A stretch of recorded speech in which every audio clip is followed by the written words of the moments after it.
MLA Mallareddy మహిళలపై దాడి చేయించడం దారుణమని రాష్ట్ర మహిళా కాంగ్రెస్ శాఖ అధ్యక్షురాలు సునీతారావు అన్నారు. అలియాబాద్ మున్సిపాలిటీ పరిధిలోని లాల్గాడి మల్లక్పేటలో ఆమె విలేకరుల సమావేశంలో మాట్లాడారు. ఈ సందర్భంగా రాష్ట్ర వ్యాప్తంగా జరుగుతున్న ఎన్నికల్లో మహిళలు 50% మంది పోటీలో ఉన్నారని, ఎక్కడా ఇలాంటి సంఘటనలు చోటు చేసుకోలేదన్నారు.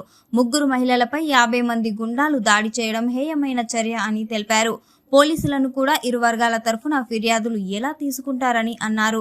బారాస ఇలాంటి మహిళలపై దాడులను ప్రోత్సహించే సంస్కృతి అలవర్చుకోవడం మంచి పద్ధతి కాదని సూచించారు. ఆమె వెంట బాధిత మహిళా కాంగ్రెస్ నాయకులు ఉన్నారు. మీడియా మిత్రులందరికీ కూడా ఈరోజు క్యాంపెయినింగ్ భాగంగా 15వ వార్డు కూడా తిరగడం జరిగింది. లాల్గఢ్ మల్లక్పేటలో ఒకటి చాలా బాధాకరమైన విషయం, ఎలక్షన్స్ అనేవి ఫ్రీ అండ్ ఫేర్గా జరగాల్సింది. ఒక రాష్ట్ర మహిళా కాంగ్రెస్ అధ్యక్షురాలుగా నిన్న జనగాం తిరిగాను, భువనగిరి తిరిగాను, అదేవిధంగా యాదాద్రి, వరంగల్ చాలా ప్లేస్లు నేను విజిట్ అయ్యి వచ్చాను. చాలా దగ్గర క్యాంపెయినింగ్ జరుగుతుంది. నేను ఒక్క విషయం అడగదలుచుకున్నాను. నిన్న జరిగిన ఒక సంఘటన 15వ వార్డులో చాలా దురదృష్టకరం. అది ఎవరు ఏమన్నా అయినప్పటికీ బీఆర్ఎస్ వాళ్ళు మాత్రం ఈ గుండాయిజం తగదు అని చెప్పి మళ్ళీ ఒకసారి తెలియజేస్తున్నా. అది మంత్రి గారు ఉన్నారా, ఎమ్మెల్యే గారు ఉన్నారా, ఎవరు ఉన్నారా అనేది అది సెకండరీ ఇష్యూ. కానీ పార్టీ గుండాయిజం అనేది ఒక పార్టీ మీరు ఒక్కరే కాదు గుండాయిజం చేస్తే మేము కూడా చేయొచ్చు. కానీ మాకు కొన్ని ఎథిక్స్ ఉన్నాయి. గుండాయిజం చేయలేదు. అది కూడా మహిళలపైన దాడి నేను ఖండిస్తున్నా. ఒక రాష్ట్ర మహిళా కాంగ్రెస్ అధ్యక్షురాలుగా మహిళలపైన జరిగిన దాడి ఖండిస్తున్నా.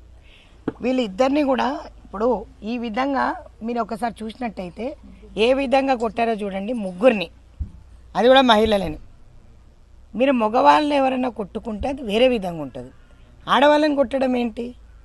మరి ఇదే నేర్పిస్తున్నారా బీఆర్ఎస్ పార్టీలో? గుండాయిజం చేయండి, కొట్టండి, ఈ విధంగా మాట్లాడండి అని చెప్తున్నారా? అది పద్ధతి కాదు కదా. మరి ఇక్కడ ఎమ్మెల్యే మల్లారెడ్డి గారు మరి దీనికి సమాధానం చెప్పాలా? ఇందాక ఇన్స్పెక్టర్ కూడా అడిగినాను, ఎఫ్ఐఆర్ అయిందంటే ఏ సెక్షన్స్ కింద అయింది అని చెప్పేసి. మనం ప్రతి మహిళను గౌరవించే సంస్కృతి మనది. ఈరోజు మేము అందుకే ఖబర్దార్ అని కూడా చెప్పాను నేను. మరి మేము దాడి చేయాలనుకుంటే చాలా బీభత్సంగా మేము ఆడవాళ్ళందరం వచ్చి రోళ్ళ రోకళ్ళతో దాడి చేస్తాం. మేము అట్లా చేయలేదే. మీరు క్యాంపెయినింగ్ చేసుకోండి, వేరే వాళ్ళని కూడా క్యాంపెయినింగ్ చేసుకోండి. మీ సత్తా ఉంటే గెలవండి, రాదు మీ పిరికితనం ఎందుకు? భయపడతారు, ఓడిపోతారు అనేది మీకు ఆ విధంగా మీ జీన్స్లో ఉంటే మరి ఇంట్లో కూర్చోండి. కానీ ఎదుట మంచి ప్రచార రథం మీద దాడి చేసి ఆ వైర్లన్నీ లాగేసి ఆడవాళ్ళని కొట్టడం ఇది మొగతనం అనిపించుకోదు. మగవాడు పోటీలో ఉన్నా ఆడది పోటీలో ఉన్నా సరిసమానమైన న్యాయం కాన్స్టిట్యూషన్ ప్రొవైడ్ చేసింది రాజ్యాంగం. ఇక్కడ ఎమ్మెల్యేకి కానీ లోకల్ లీడర్స్కే కానీ అందరు తమ్ముళ్ళకే కానీ అందరికీ విజ్ఞప్తి చేస్తున్నా, ఇది పద్ధతి కాదని మళ్ళీ ఒకసారి తెలియజేస్తున్నా. అది ఏమైనప్పటికీ మీరు పోటీలో ఉన్నారు, మేము పోటీలో ఉన్నాం. మా అభ్యర్థి పోటీలో ఉంది, మీ అభ్యర్థి పోటీలో ఉన్నారు. పోటీలో ఉన్నప్పుడు తిరగండి, మీ సత్తా ఉంటే గెలవండి. అంతేగాని మీరు దాడి చేయడం ఎక్కడి సంస్కృతి ఇది? ఎలక్షన్ కోడ్ ఉంది. మరి పోలీసులు నిద్రపోయినారా అని కూడా నేను ఇందాక అడిగిన. పోలీసులు లేకపోవడం, వాళ్ళందరినీ పక్కకు జరిపేసి ఈరోజు ఎఫ్ఐఆర్ అయినా కూడా యాక్షన్ తీసుకోకపోవడం ఏంటి అని కూడా నేను సిఐ గారిని అడగడం జరిగింది. బట్ షూర్లీ ఒక్కటి మాత్రం చెప్పగలుగుతాను, ఈ విధంగా దౌర్జన్యం చేసి 1 సీటు గెలవచ్చు, 2 సీట్లు గెలవచ్చు. కానీ మహిళలు అనుకుంటే మిమ్మల్ని పక్కకు పెట్టేసింది బీఆర్ఎస్ పార్టీని. మహిళలు ఏంటి, మహిళలు ఎవరికి తెలివిగా ఓటేస్తారు వేయరు అనేది కూడా చెప్పడం జరిగింది. రాబోయే కాలంలో గెలిచే సీట్లు కూడా ఓడిపోతారు. మీరు మహిళల పైన దాడి చేస్తే గెలిచే సీట్లు కూడా ఓడిపోతారు. మల్లారెడ్డి అన్న అంటే ఒక గౌరవం ఉంటుండే, కానీ మీరు ఉండి ఆ విధంగా దాడి చేయించడం అనేది నేను ఖండిస్తున్నా. ప్రత్యక్షంగా పరోక్షంగా మీరు అక్కడ ఉన్నారు అని చెప్పి మా చెల్లెని కూడా చెప్తున్నారు. మీరు మంచిగా ఎమ్మెల్యేగా గెలిచారు, ఇంతమందిని కాన్స్టిట్యున్సీలో మెయింటైన్ చేసి గుండాయిజం ఏంటండి? గుండాయిజం ఏంటి? ఈ గుండాయిజం చేయొద్దు, చేసే వాళ్ళని ప్రోత్సహించొద్దని కూడా చెప్తున్నా.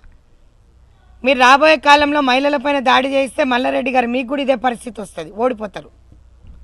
గెలిచాను కదా అని విర్రవీగితే కాదు, మీరు కాదు ఎవరైనా సరే మహిళతో పెట్టుకుంటే పోతారు. రేపొద్దున ఒకరు కుర్చీ ఎక్కి కూర్చోవాలన్నా దానికి కారణం మహిళలే, ఒకరు కుర్చీ దిగాలన్నా దానికి కారణం మహిళలే. 51% మీకంటే 1% ఎక్కువ ఉన్నాం మేము. వాళ్ళకి చేతగాక కాదు, ఎదురు తిరిగి జవాబు చెప్పలేక కాదు. ఇద్దరు మహిళలను 30 మంది పట్టుకొని దాడి చేయడం అది ఎంతవరకు కరెక్ట్ అండి? ఖచ్చితంగా ఎస్సీ ఎస్టీ యాక్ట్ కూడా పెడతారు, అట్రాసిటీస్ యాక్ట్ కూడా పెడతాం. అదేవిధంగా లోకల్ పోలీస్ స్టేషన్ కూడా వెళ్తున్నాను.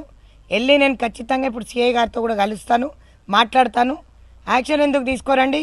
ఎవరు తప్పు సామాన్యుడు ఎవడని తప్పు చేస్తే ఇమీడియట్గా యాక్షన్ తీసుకుంటారు. మా ప్రభుత్వం అట్లాంటివి జరగదు.